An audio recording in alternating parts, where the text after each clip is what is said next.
Olá, meus amados, que Deus abençoe sua vida, uma feliz Páscoa para você, para sua casa, para sua família.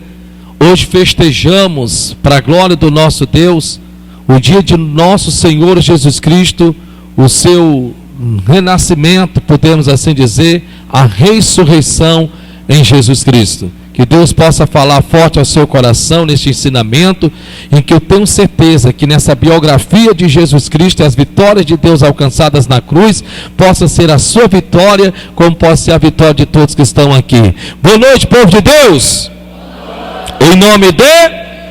Vamos aplaudir um Cristo ressuscitado, vivo, reina, para a glória de Deus. Diga: eu sou mais do que vencedor, tudo eu posso naquele que me fortalece. Preste atenção, eu gostei da atitude da nossa irmã aqui, que ela foi lá e disse: eu sou mais do que vencedor, tudo posso naquele que me fortalece. É isso aí. Então vamos fazer isso em nome de Jesus. Teve a irmã lá também que fez, glória a Deus, amém? Nome de Jesus. A Bíblia diz que Deus pôs na minha, na tua, na nossa mão uma espada, sendo que essa espada não é uma espada física, é uma espada chamada Palavra de Deus. Jesus Cristo disse no livro de Mateus, Jesus disse assim: não vos julgueis que vim vos trazer a paz. Está na Bíblia. Olha o que é que Jesus diz para a igreja: não julgueis que eu vim trazer a paz, não, mas sim a espada. Está na palavra de Deus. Às vezes você acha que cristianismo, servir a Cristo, é ter paz. Estou em paz, não há problema nenhum. Nossa, que vida maravilhosa. Cuidado, muito cuidado com isso. Por quê? Porque Jesus disse de forma bastante clara: não julgueis que vim vos trazer a paz, mas sim a espada, diz a palavra de Deus, amém? Agora, quando você levantar a mão, faz como eu vi aqui agora há pouco, não faz só assim não, tem que ser de um campeão, tem que ser daquele que crê na vitória, daquele Cristo que te fez mais do que vencedor, que faz de você cabeça e não cauda, em nome de Jesus, amém? Glória a Deus. Então vamos lá. Boa noite, povo de Deus. Em nome de Deus te diz, diga comigo: eu sou mais do que vencedor, tudo eu posso naquele que me fortalece. A minha vitória está em Jesus Cristo, na crucificação, na ressurreição, no batismo do Espírito Santo, para a glória de Deus. Aplauda em nome de Jesus. Glória a Deus. Glória a Deus. Coloque a mão no coração, diga: fala comigo, Senhor. Transforma este lugar em uma sala de aula. Eu não quero uma pregação, eu quero um ensinamento, para que eu, saindo daqui, possa enfrentar a vida lá fora, exercendo, praticando, executando, vivendo, me investindo, revestindo com este ensinamento. Diabo, em nome de Jesus, eu te repreendo. Você não irá tirar a semente do ensinamento, da exposição da palavra. Eu irei viver, praticar e desfrutar do que eu vou aprender, em nome de Jesus. Diga glória a Deus e aplauda esse Deus bem forte.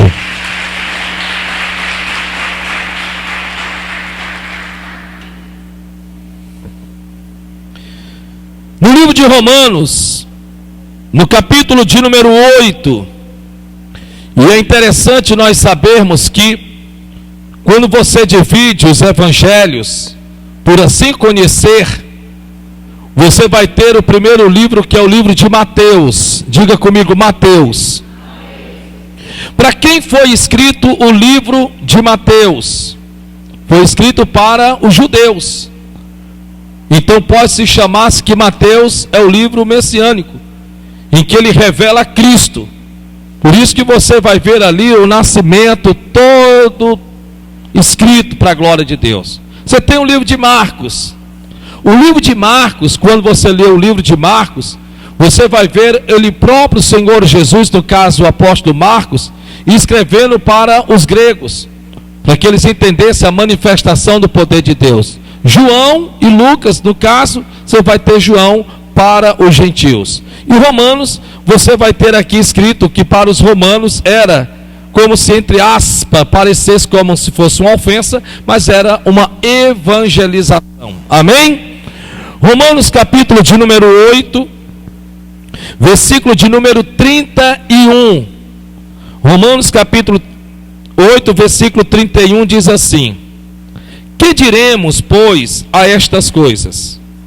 Que diremos, pois, a estas coisas? Preste atenção, por gentileza. Dentro deste versículo está um versículo muito conhecido por todos nós, que vira e versa nós sempre repetimos, e que nós mesmos ditamos: se Deus é por nós, ok, amém. Preste atenção agora em nome de Jesus. Muitos de nós citamos esse versículo: não, se Deus é por nós, quem será contra nós? Glória a Deus por isso, amém. Só que nós temos que entendermos, se Deus é por nós, quem é esse que não pode se levantar contra nós?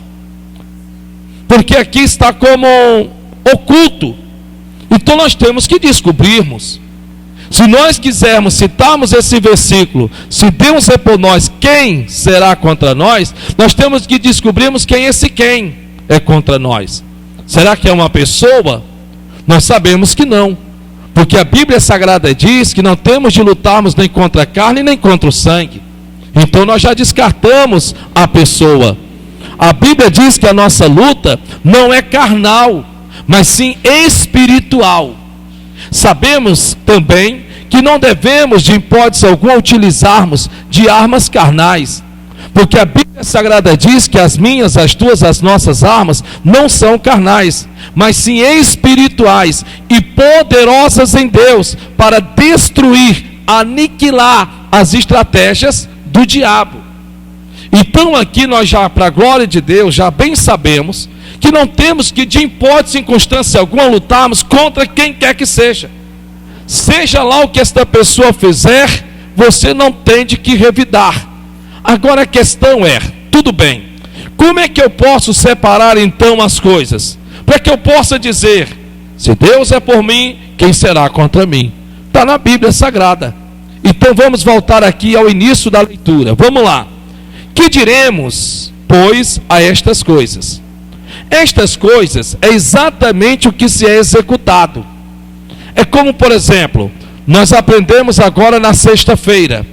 Nós aprendemos o porquê da utilização da coroa, da cruz, do chicote e dos pregos.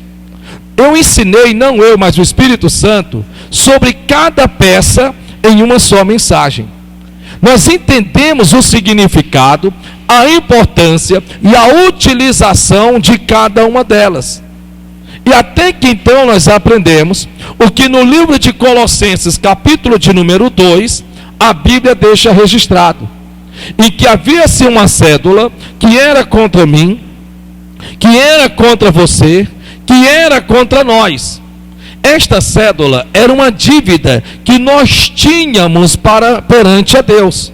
O inimigo podia muito bem a mim, a você, a nós nos acusar. Então nós aprendemos lá, em que a Bíblia Sagrada diz que esta cédula que nos era contrária, que era contra nós, Jesus atirou do meio de nós, Colossenses 2,14, atirou do meio de nós, ele não a pediu emprestado, e a Bíblia diz que ele tirou essa cédula, e a Bíblia diz então que ele simplesmente foi lá e a cravou na cruz. E o que era contra nós? A dívida, o medo, a doença, a angústia, a possessão, a depressão e tudo quanto mais você imaginar que é contrário à vontade de Deus para mim e para você. Então estas coisas aqui é os acontecimentos. Então de repente você diz assim: estou começando a entender, porque a Bíblia Sagrada diz: que diremos, o que confessaremos, o que declararemos. Mas espera ainda, então essas coisas se referem aos acontecimentos que se levantam contra mim. Isso mesmo, é só você ler com calma, você vai perceber. Que diremos, pois, a estas coisas? O que diremos à dívida? O que diremos então à doença, seja ela de que ordem que for? De repente é uma depressão. O que diremos à depressão? O que diremos ao medo? É importante que você entenda em que o nome acarreta as suas consequências.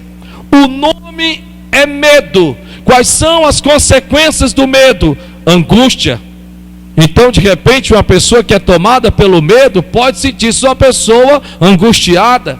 É uma pessoa em que ela não consegue acreditar nela mesma. Então é importante que você entenda que estas coisas referem-se exatamente ao acontecimento. Então o que diremos ao medo? O que diremos à tristeza? O que diremos à angústia? O que diremos à depressão? O que diremos à contenda dentro do lar? O que diremos? Como trataremos essas coisas? Porque vindo essas coisas sobre nós, o que acontece? Nós nos abatemos, nós nos entristecemos, nós ficamos cabisbaixo, nós simplesmente acreditamos que não temos forças para vencer. E na verdade, entre aspas, assim não é mesmo. Porque se nós tivéssemos em nós mesmos capacidade e força para vencermos por nós mesmos, então jamais nós estaríamos sentados aqui. Porque nós teríamos em nós mesmos tamanha capacidade para vencer. Mas louvado seja o nome do Senhor, que o Senhor vendo em mim, você e nós, que não tínhamos condição de vencermos por nós mesmos, então Ele lançou a sua rede, e a mim e a você, a nós deixamos-nos ser pescados, e hoje estamos aqui. E aí onde Ele mesmo diz que sem Ele, sem Cristo, nada poderemos fazer. Então quando você olha para cá, que diremos pois a estas coisas? O que falaremos nessa direção? O que eu hei de falar à dívida? Não posso pagar. Você não está vendo que desse jeito eu nunca vou conseguir? O que diremos a uma intriga conjugal? Jamais vai ter jeito. Você não está vendo que eu nunca vou conseguir reatar? O que diremos? Vocês estão entendendo? O que diremos a estas coisas? Pessoas passam por problemas e se direcionam na direção do problema, se vendo incapazes, completamente, totalmente incapazes.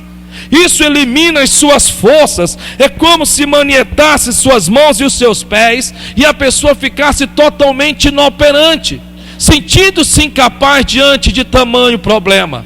E aí de repente o apóstolo Paulo diz assim: então o que diremos a estas coisas? O que diremos a estas coisas?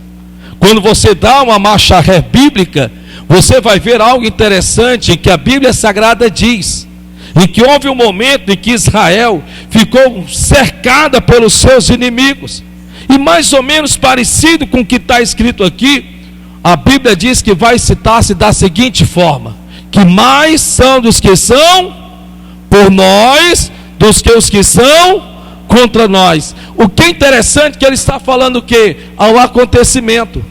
Ele está dizendo aquilo que o está amedrontando, aquilo que está intimidando. Então eles estão vendo o número de seus inimigos, e eles estão acuados, estão se sentindo presos, mas algo muda dentro deles, porque agora eles vão abrirem a boca e vão dizer naquela direção, e eles vão dizer: ei, fiquem vocês sabendo que mais são dos que são por nós do que os que são contra nós. Com isso a Bíblia diz que Deus entra em ação e opera e realiza o milagre. Então quando você vem aqui, que está escrito: que diremos, o que confessaremos, o que declararemos? A pergunta é: o que você tem confessado na direção do problema? O que você tem falado na direção desse problema? Estou vendo a hora que parece que não vai dar certo mesmo. Estou vendo a hora que eu não vou conseguir. Pelo que eu estou vendo, olha, a melhor coisa que tem é desistir e jogar tudo para cima. O que você tem confessado na direção do problema? Porque está escrito, é bem facinho de entender. O que diremos a estas coisas. Coisas é exatamente o problema. Qual é o problema? A pergunta que ele está fazendo é esta: o que você fala nessa direção? Você diz que não pode? Você diz que não consegue? Então você mesmo está dizendo para você mesmo que você não pode. Então, sem você perceber, você fará de tudo para não conseguir. Só que lá dentro de você, você não quer isso. Você quer conseguir. Você quer começar o curso e terminar. Você quer começar a faculdade e concluir. Você quer que o seu casamento seja abençoado. Você quer que a sua família seja abençoada. Você quer ser revestido do Espírito Santo. Mas só que quando você vê as dificuldades, você começa a abrir da sua boca e confessar o que você não quer, a dizer o que você não quer. Você não quer a derrota, mas com todo respeito, vira e volta, você sempre a chama à existência. Você não quer o fracasso, mas vira e volta, me perdoe, e o Espírito Santo lhe viu fazendo isto. Você vira e volta e está chamando à existência. Você não está vendo que desse jeito não vai dar para pagar as contas? Não é isso que você quer, mas você está chamando à existência. Você mesmo está chamando a existência que você não quer. Você está olhando para essas coisas, e aí a Bíblia diz: o que diremos a estas coisas? Está vendo que desse jeito eu não vou ter dinheiro para pagar meu plano de saúde? Está vendo que desse jeito, pelo que eu estou vendo, esse menino, pelo amor de Deus, do jeito que anda, vai ser desobediente a vida inteira. Você não quer isso. Você olha para a sua situação, quer seja espiritual, e você diz para você mesmo: desse jeito eu estou vendo a hora fraquejar, estou vendo a hora desistir. Meu Deus, o que é que você tem falado a estas coisas? O que é que você tem confessado acerca dessas coisas que tem de sobrevindo? Desse jeito eu vou acabar pedindo a conta do emprego, não aguento tanta perseguição, parece uma coisa, se eu estou ali me persegue, se eu estou acolá me persegue também. Então você começa a citar coisas naquela direção que você não quer. Então a Bíblia está dizendo: que diremos pois a estas coisas? O que você tem confessado? O que tem saído de dentro de você? O que você tem declarado? E aí ele continua: se Deus é por nós, quem será contra nós? Então de repente ele vem aqui também com uma outra interrogação, não é uma afirmação não. Então ele nos faz a interrogação acerca do que temos falado a estas coisas. E agora ele vem com uma outra interrogação, não é uma afirmação. Nós é que quando confessamos, nós transformamos em uma confissão. Mas pode ver aí, é uma interrogação. É uma interrogação. Porque na hora do peca para capar, muitos meio que deixam de acreditar que Deus é consigo. Repito, se você ler com calma, não é uma afirmação, é uma interrogação, é ou não é?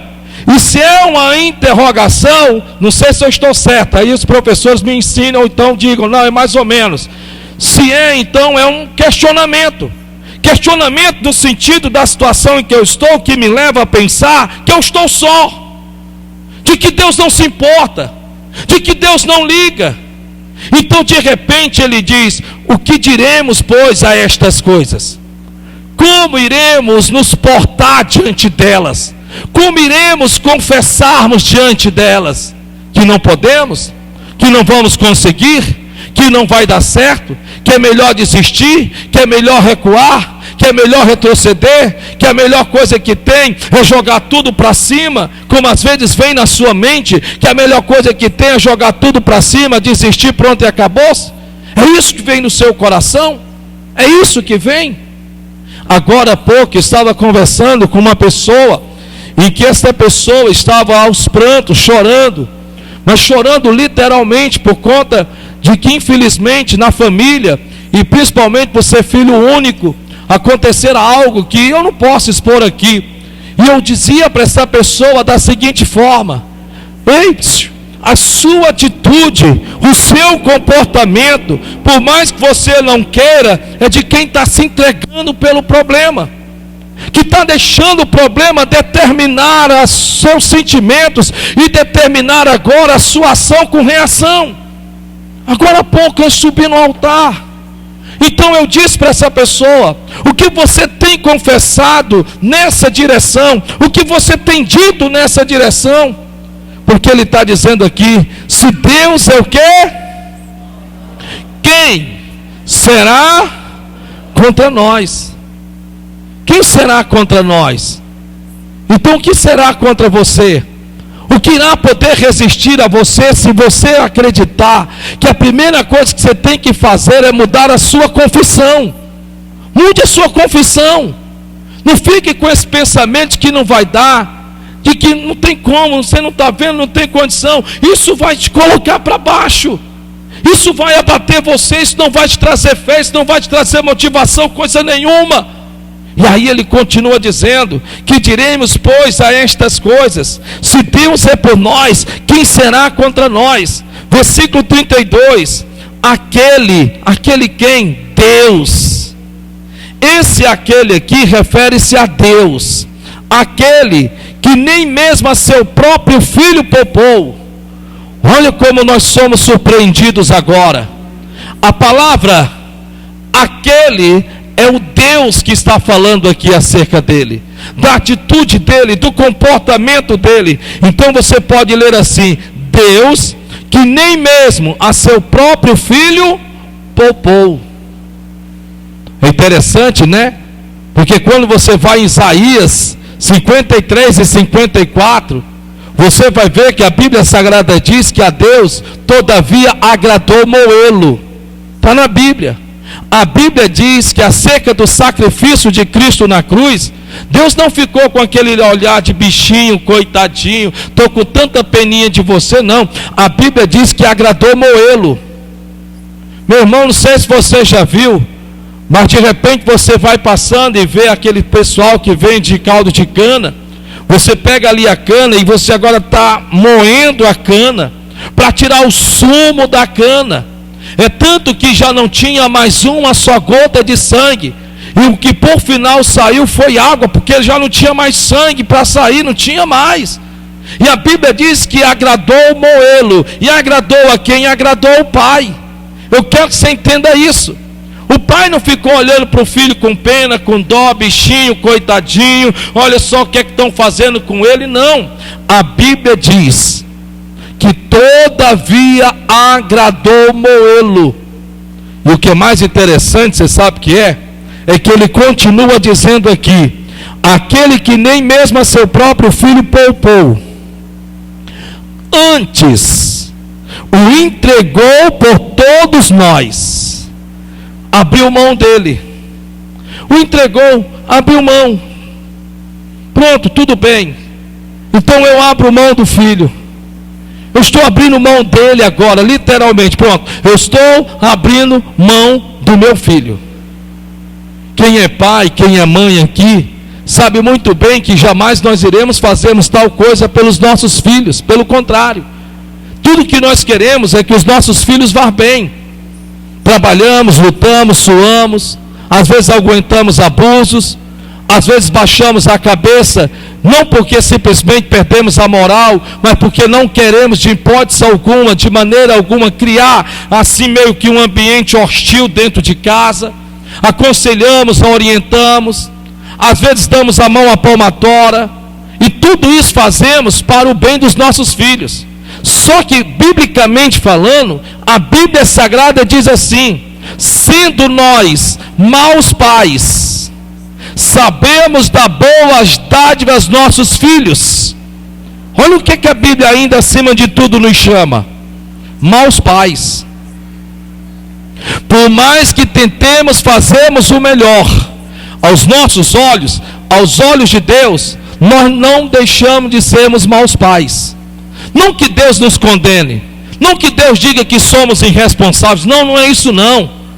Só que Ele está comparando a sua paternidade com a nossa paternidade, porque Ele diz assim: sendo nós maus pais, sabemos darmos boas dádivas aos nossos filhos. Quanto mais o vosso Pai que está no céu vos dará o Espírito Santo que lhe pedirem.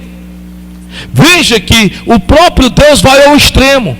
O próprio Deus está dizendo: ei, vocês que fazem de tudo pelos filhos de vocês, vocês que, se forem precisos, vocês saem de dentro de casa para os filhos ficarem em paz dentro de casa. Vocês que fazem de tudo, vocês que lutam de um lado, lutam do outro, pagam a faculdade, faz tudo. De repente ele diz: é o máximo que vocês podem dar. Além disso, vocês não podem fazer outra coisa. É como quem aconselha um filho. Você pode aconselhá-lo, mas é ele quem vai decidir seguir ou não o conselho dos pais. Você pode aconselhá-lo: minha filha, meu filho, pelo amor de Deus, escute seu pai, escute sua mãe. Você pode aconselhá-lo. Você pode passar o dia, a noite, um mês sentado ao lado dele, mas no final das contas, quem vai praticar ou não o conselho que os pais dão é o próprio filho, porque mexe com o livre-arbítrio. Mexe com o livre-arbítrio. Só que infelizmente os filhos não conseguem entender que o pai, ou a mãe, ou os pais, para estarem dando tamanho conselho, é porque querem evitar com que os filhos passem por onde eles já passaram. Mas só que aí, infelizmente, muitas vezes entra a cegueira, porque o filho acha que os pais são intrometidos. Não, está se intrometendo demais, está querendo mandar demais. Ei, tudo que os teus pais querem é o teu melhor. Tudo que o teu pai quer para ti é que você viva bem. Tudo que os teus pais querem é que você verdadeiramente viva em paz dentro da sua casa, porque a paz de teus pais está também em você ter paz. É como a saúde dos teus pais, é você começar em nome do Senhor Jesus a cuidar-se de si, até de comer o alimento que você precisa comer. E às vezes, sem perceber, você meio que endurece o coração. E às vezes, sem perceber, você vai ter de pagar um preço que você não precisaria pagar. E aí depois você vai estar dizendo: foi o diabo, foi o inimigo. E às vezes não foi.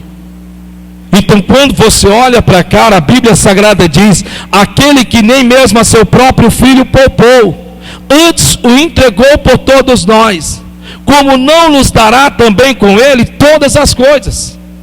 Meu Deus, eu vou ler de novo esse versículo, porque ele é muito importante. Ele liberta a nossa mente, ele quebra cadeias aqui dentro. Olha o que está escrito: aquele é Deus, Deus que nem mesmo a seu próprio filho poupou, antes o entregou por todos nós. Glória a Deus. Como nos não dará também com ele, com Jesus Cristo, todas as coisas? Preste bem atenção. Diga: não me falta fé para receber. Não me falta fé para receber. O que me falta é entendimento de entender que eu mereço receber. Um dos mais velhos truques do diabo não é impedir-nos com que a gente peça, porque pidão nós somos por natureza, sim ou não? Sim, pedimos do amanhecer ao anoitecer, e quando sonhamos ainda estamos pedindo. Não nos falta fé para pedir. Não nos falta fé para pedir. Você pode pedir e peça, porém com fé, diz a Bíblia, porque aquele que pede recebe, aquele que busca acha. Mas só que na maioria das vezes nós não recebemos, não é porque não pedimos, é porque não nos achamos merecedores. Eu, pobre, mísero, pecador? Pois é, você mesmo. Em nome de Jesus, leia esse versículo quantas vezes forem necessários, porque a Bíblia Sagrada está dizendo: eis, em questão de valores, o que você precisa não é em nada mais valioso do que eu ter entregue o meu filho em seu resgate.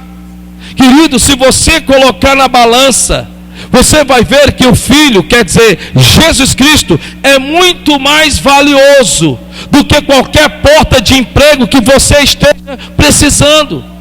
Se você colocar na balança, você vai ver que Jesus Cristo é muito, muito mais importante do que qualquer bem que você esteja necessitando. Se Ele não negou-nos o seu Filho, como Ele vai nos negar aquilo que nós precisamos? Não tem como. Entenda isso em nome de Jesus. Ele não vai negar a sua saúde, porque Ele, Jesus Cristo, já foi à cruz do Calvário para levar sobre si as minhas, as suas, as nossas enfermidades. A questão é que na soma dos direitos,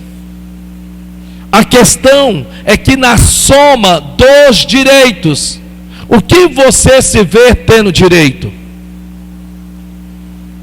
O que você se vê tendo direito?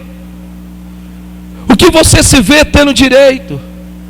Você se vê tendo direito, como a Bíblia diz, em que o Senhor te deu autoridade e poder para pisar em serpente e escorpião? Sim, eu me vejo nesse direito, porque não fui eu quem o conquistei, mas foi Cristo quem o conquistou e me deu esse direito. Glória a Deus, meus parabéns. Você se veja no direito. Você se vê no direito de onde colocar a planta dos teus pés, o Senhor te abençoar? Sim, profeta, porque eu não adquiri por mim mesmo, foi Cristo quem adquiriu por mim, e eu reconheço esse direito, que onde eu colocar a planta dos meus pés, eu serei abençoado. A questão é que nós não nos vemos no direito de que Ele, Cristo, nos deu o direito de exercermos autoridade e poder sobre todas as obras das trevas. Você não tem que viver nessa situação que você está vivendo, acuado, triste, abatido. Pelo amor de Deus, liberte a sua mente. Liberte a sua mente de toda e qualquer escravidão que te leva a acreditar que você não é um ninguém.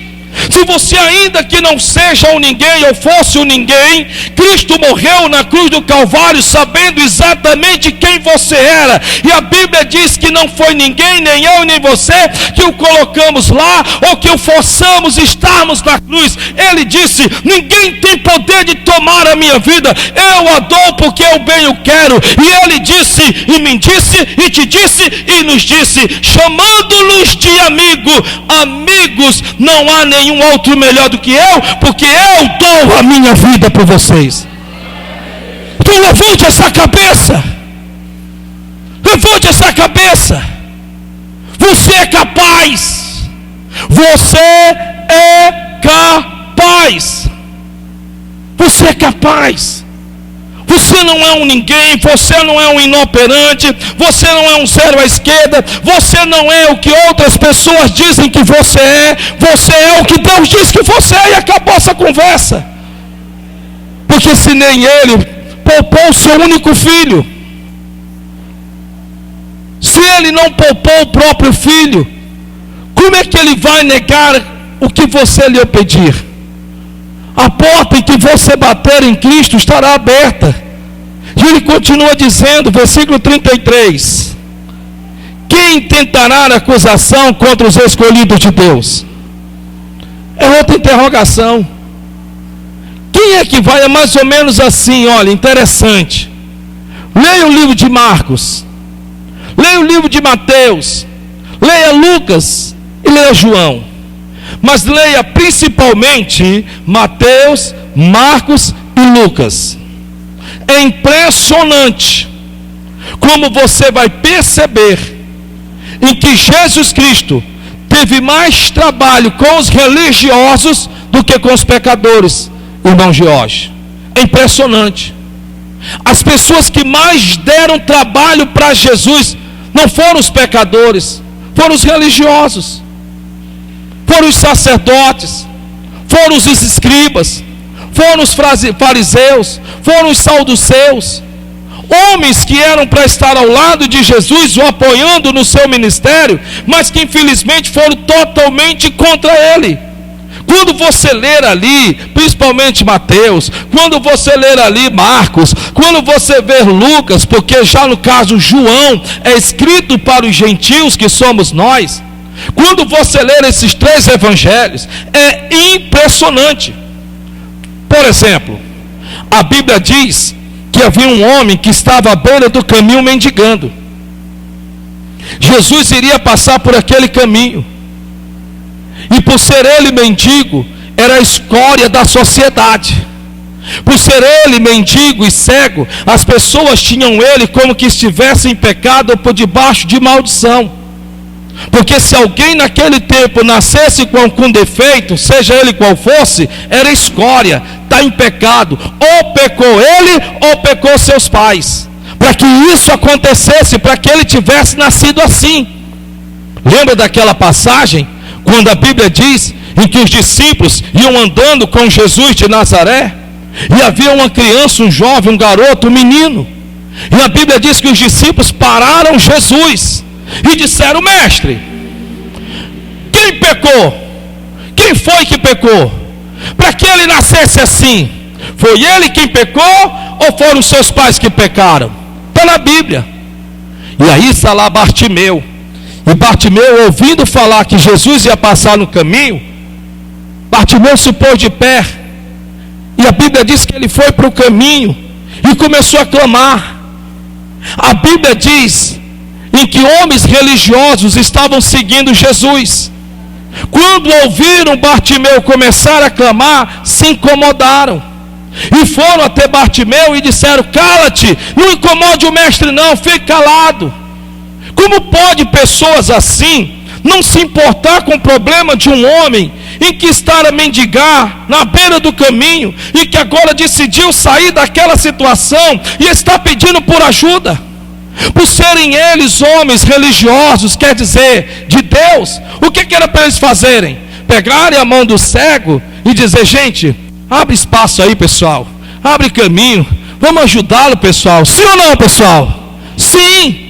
Mas foram eles que tentaram impedir, foram eles que disseram para que eles se calassem. Você quer outro exemplo? A Bíblia Sagrada fala de um homem chamado Jairo. Diz a Bíblia que Jairo era um homem de posição. A Bíblia diz que ele pegou toda a posição que ele tinha e colocou rente com o chão, porque foi até Jesus e o clamou dizendo: bom mestre, ô mestre, venha à minha casa e põe as mãos sobre a minha filha, para que sare e viva. A Bíblia diz, então está escrito, em que quando ele ia chegando em casa, ao lado de Jesus, vieram homens religiosos de dentro da casa dele, e disseram: não incomodes mais o mestre, porque a tua filha morreu. Como pode? A pessoa sai para buscar ajuda, a pessoa sai de lá e vai até ele, e está trazendo a pessoa, a única pessoa que poderia ajudá-lo. Ao invés dessas pessoas dizerem assim: Jairo, apressa aí, meu irmão, vamos lá, olha, você foi buscar ajuda, vamos aqui, entra ligeiro. Não, disseram: não incomode o mestre. Ou do que falar de uma mulher em que Jesus estava na casa de um dos homens mais importantes de forma religiosa, estava ali pregando a palavra. De repente veio uma mulher pecadora. A Bíblia diz então que ela pegou alambraço, uma das coisas mais raras e caras do tempo, e a Bíblia diz que derramou sobre os seus pés e começou a enxugar com os cabelos. Os homens religiosos disseram nos seus corações: se esse homem fosse profeta, saberia que essa mulher é uma pecadora. Jesus diz, está escrito, sabendo então Jesus que eles arrazoavam em seus corações, disse: eu entrei na tua casa e não ungistes a minha cabeça, e nem lavastes os meus pés. Agora, porque esta mulher vem até a mim, e com suas lágrimas e com seus cabelos enxuga os meus pés, dizeis tais coisas. Meu Deus, do que falar, de tantos que eu podia citar aqui como exemplo. De uma mulher que estava na sinagoga, há 38 anos havia um demônio na cacunda dela. 38 anos essa mulher andava encurvada. 38 anos, ninguém nunca jamais fizeram imposição de mão na cabeça dela. Ninguém nunca disseram: demônio, tire a mão de sobre o corpo dessa mulher. Ninguém sequer se importava ou ligava, mas porque era um dia de sábado. Agora a Bíblia diz que Jesus olha para aquela mulher, repreende o demônio, mandam ele embora. O demônio vai embora. As pessoas, ao invés de aplaudir e dizer, nossa, olha que coisa linda, uma mulher que há 38 anos era escrava de Satanás está liberta, ali era para ter dado júbilo de glória, de aleluia, era para o povo ter pulado, cantado, dançado, se alegrado. Não, mas a Bíblia diz que chegaram para ela e a repreenderam, olharam para ela e disseram, ei, tu poderias ter vindo para ser curado em qualquer dia da semana, mas não no sábado. Em outras palavras, tu podia muito bem passar mais 2 dias sofrendo. Claro, quando o sofrimento não é contigo, nós infelizmente meio que não nos importamos, julgamos, condenamos, apontamos. Ei, o que a Bíblia está dizendo aqui é, levante a cabeça, levante essa cabeça. Deus está dizendo, quem tentará acusação contra os escolhidos de Deus? A Bíblia diz que todos nós somos chamados, mas poucos são os escolhidos. E você é um escolhido de Deus. Olha para o irmão que está do seu lado e diz, se Deus não te condena, não se condene a si mesmo. Quem é escolhido de Deus, dá para terminar o versículo? O que ele diz? É Deus quem o justifica. É os nossos atos que nos justificam? É as nossas atitudes que nos justificam? Não. Devemos sim andarmos segundo o que a palavra de Deus pede que nós andemos.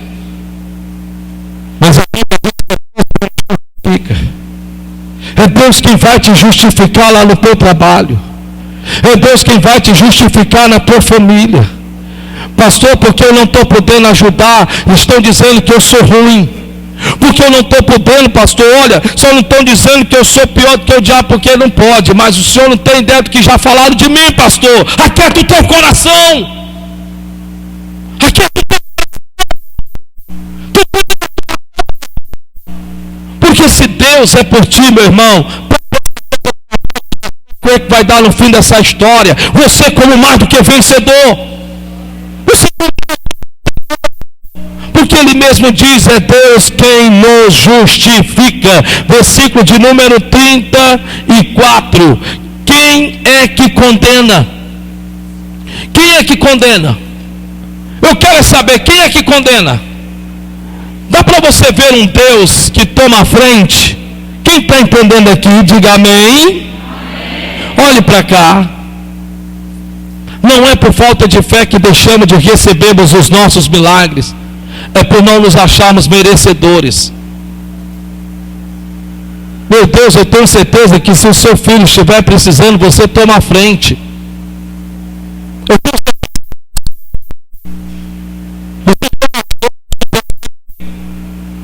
Você toma as dores. Certo dia eu li esse livro e eu me lembro em que um certo rapaz estudava em um colégio simples. Se eu não me engano, Oral Robert. E ele era meio magricelo, baixo. E um certo dia, um dos rapazes mais fortes do colégio meio que o empurrou e bateu nele. Só que ele, Oral Robert, tem um irmão, e esse irmão é mais alto do que o rapaz que bateu nele, mais forte do que o rapaz que bateu nele. E ele então foi até a sua casa, e quando lá chegou, ele falou para o irmão dele, e o irmão dele olhou para ele e disse, o que é que você fez? Ele disse, eu apanhei, porque ele é maior do que eu e mais forte do que eu. E o que é que você quer que eu faça? Eu quero que você vá lá me ajudar. Eu quero que você vá lá, porque senão, como é que amanhã eu vou chegar no colégio? Como é que amanhã os meus amigos do colégio vão me ver? Eles vão olhar para mim e vão rir da minha cara. Então eu quero que você me ajude. E o irmão dele pegou e disse, tá bom, eu vou com você. Então ele encheu o peito, porque o irmão dele ia com ele. Era o seu irmão mais velho. Ele encheu o peito, se encheu de coragem. E já tinha na mente dele como é que ia ser. Quando foi no outro dia, ele acordou muito cedo, tomou banho, muito feliz, muito alegre, porque o irmão dele disse que estaria lá no colégio. E aí então ele foi na direção do colégio. Só que é interessante que o irmão dele meio que se atrasou porque quis. E quando ele ia se aproximando do colégio, parece uma coisa, porque o medo atrai. De tantos alunos que ele podia dar de frente, ele deu logo de frente com uma pessoa que na aula, no dia anterior, tinha batido nele. Porque o medo atrai. Às vezes você está devendo uma pessoa e tudo que você quer é não ver aquela pessoa, mas parece uma coisa. Você se dá de frente com uma pessoa, meu Deus, o que é isso?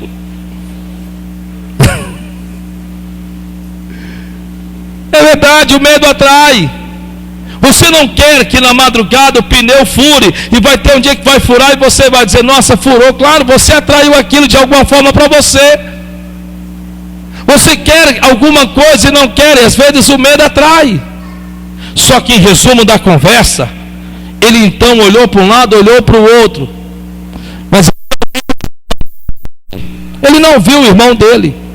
Só que o irmão dele, na verdade, tinha chegado antes que ele. E ele sabia muito bem qual era o caminho que o irmão dele sempre passava para poder ir para o colégio. E o irmão dele tinha ficado escondido por detrás de uma árvore. E ele não viu o irmão dele.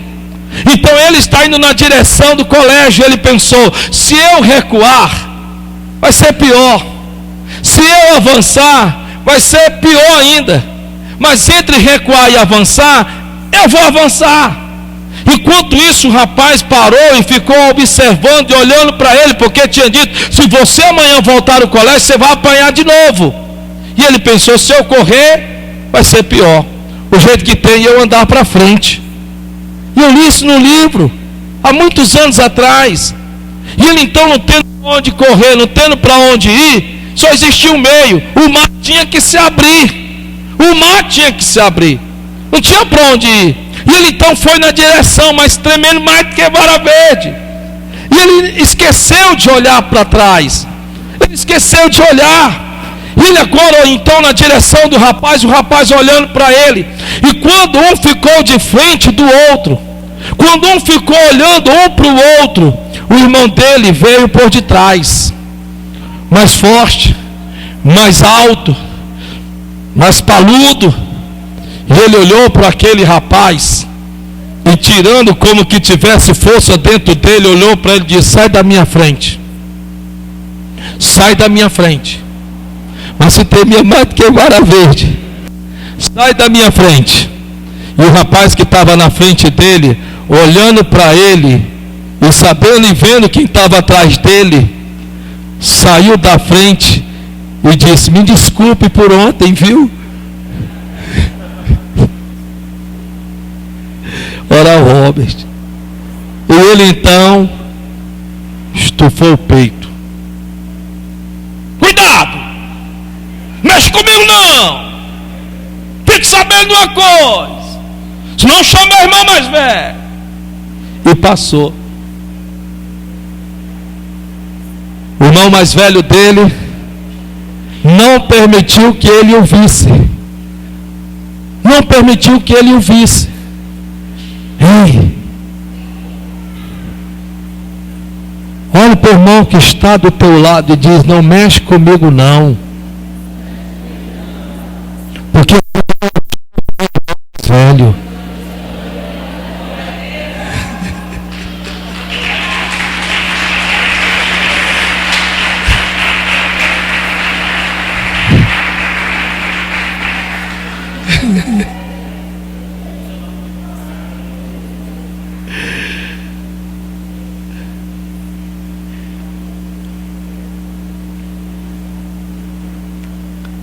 Porque assim está escrito, eu termino.